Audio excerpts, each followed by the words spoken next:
মাথায় শুধু উল্টাপাল্টা বুদ্ধি করে যখন কেক তৈরি করতে যাই আর তখন এগুলো চিন্তা করি কিভাবে কি করব। আমার এই প্লাস্টিকের টার্ন টেবিলটাকেই আমি খুব জোরে ঘোরাবো, যার জন্য আমার যা যা লাগবে। প্রথমে আমি এই টেপটা নিয়েছি। এই টেপটা হচ্ছে দুই সাইডে আটা আছে। এরপর আমি একটা পলিথিন নিয়েছি, পলিথিন বললে ভুল হবে, এটা একটা এরকম কাগজ ছিল প্লাস্টিকের, সেটা আমি এই সাইডে বসিয়ে দেবো এটার উপরে, যাতে অনেক সুন্দর দেখা যায় এই জন্য। এরপর নিয়েছি আমি সাইকেলের বেয়ারিং, এইটা হচ্ছে সবচেয়ে ছোটো সাইজ, এটার দাম নিয়েছে মাত্র 100 টাকা। এরপর নিয়েছি লাইট, এগুলো হচ্ছে চার্জার লাইট, যেগুলো কারেন্ট চলে যাওয়ার পরেও জ্বলে, সেগুলো এগুলোর ভিতরে থাকে এই যে লোহার যে স্টিলটা, এটাই আমি নেব। এইগুলো কোনোটাই লাগবে না, এটা খুলে এর ভিতরের অংশ এইটা নেব, শুধু আমার এইটাই লাগবে আর এগুলো লাগবে না। এরপর যে সেন্ট আছে, এই সেন্টের যে মাথাটা আছে এই মাথাটা লাগবে। এই মাথাটা কিন্তু 2 রকমের স্টেপ আছে, যার জন্য এটা নেওয়া। এরপর জোড়া লাগানোর জন্য গ্লুগান নেব। এরপর যে সিরিজ আছে ইনজেকশনের সেটা নিলাম। এটার এইটুকু লাগবে, সম্পূর্ণটা লাগবে না, ভিতরেরটুকু লাগবে না। এবার সবগুলো দিয়ে দেখাই। প্রথমে আমি এই টেবিলের উপরে এই কাগজটা সুন্দর করে বসিয়ে দেব। অনেক সময় হয় যে কেক বানানোর সময় টেবিলের উপর লেগে যায়, যার জন্য আমি এই কাগজটা লাগাচ্ছি।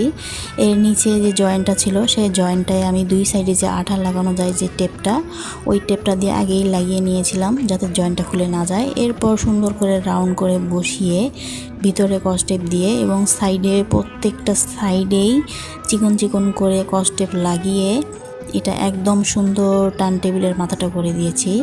এর উপরে আসলে কেক তৈরি করলে হয় কি যে কেকটার ক্রিম পড়ে গেলে সুন্দর করে মোছা যায়, আর প্লাস্টিকের উপর যখন থাকে তখন এটা নিচে লেগে থাকে, যার জন্য আমি এই বুদ্ধিটা বের করেছি। এই পলিথিন টাইপের এটাই লাগিয়ে দিয়েছি। এই যে লাগানোর পর দেখুন কত সুন্দর দেখা যাচ্ছে এবং অনেক সুন্দরভাবে এটা সুন্দর করে বসে গেছে, যেহেতু প্রত্যেকটা সাইডেই আমি আঠা লাগিয়েছি। এরপর এটা খুললাম, খুলে যে ভিতরের যেটা আছে গোল রাউন্ড ওটা আমার লাগবে না, শুধু এই দুইটাই লাগবে। এরপর যে সেন্টের মাথাটা আছে সেই সেন্টের মাথাটা আমি এর ভিতরে আমি বসিয়ে দিলাম, আর বেয়ারিংটা আমি এর ভিতরেই দেব। এখানে দেখুন 2টা জয়েন্ট আছে, নিচেরটুকু ছোট আর উপরেরটুকু একটু মোটা টাইপের।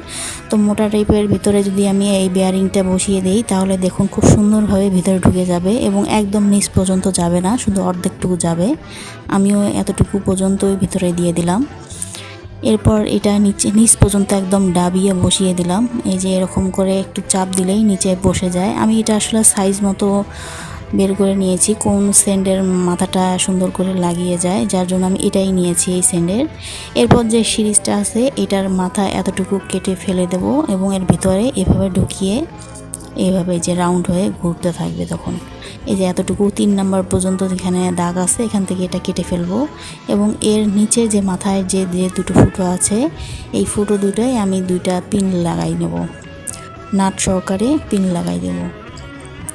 তো এইটার সাহায্যে আমি যে ক্রোসটা নিয়েছি এই ক্রোসটা ভালো করে গরম করে নিয়ে সেই সিরিজের 2 কর্নারটা ফুটো করে নিলাম, প্লাস্টিকের সেহেতু এটা দিয়ে গরম করে দেওয়ার সাথে সাথেই ফুটো হয়ে গেছে। এরপর টিনের যে লাইটের যে টিনটা ছিল তো ওইটাকে ভালো করে ফুটো করে আমি 2টাকে একসাথে জয়েন্ট দিয়ে নিয়েছি। জয়েন্ট দিয়ে এই যে নাট আছে নিচে, অবশ্যই এর ভিতরে 2টা নাট দিয়ে টাইট দিতে হবে, নাহলে এটা একদম নড়বড় হয়ে যাবে, খুলে যাবে। তাই আমি এটা নাট দিয়ে একদম টাইট করে লাগিয়ে নিয়েছি।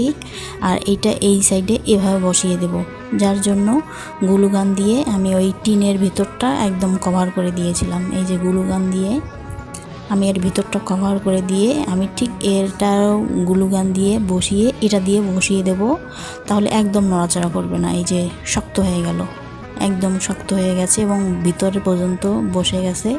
এটার এই ফুটাটার ভিতরে এবার বেয়ারিংয়ের মাঝখানটা দিয়ে আমি এইটা দিলাম। এবার দেখুন কত জোরে ঘোরে, এই যে এরকম হয়েছে। এইটা সত্যি অনেক কাজের এবং এটা অনেক জোরে ঘোরে, এই যে দেখুন।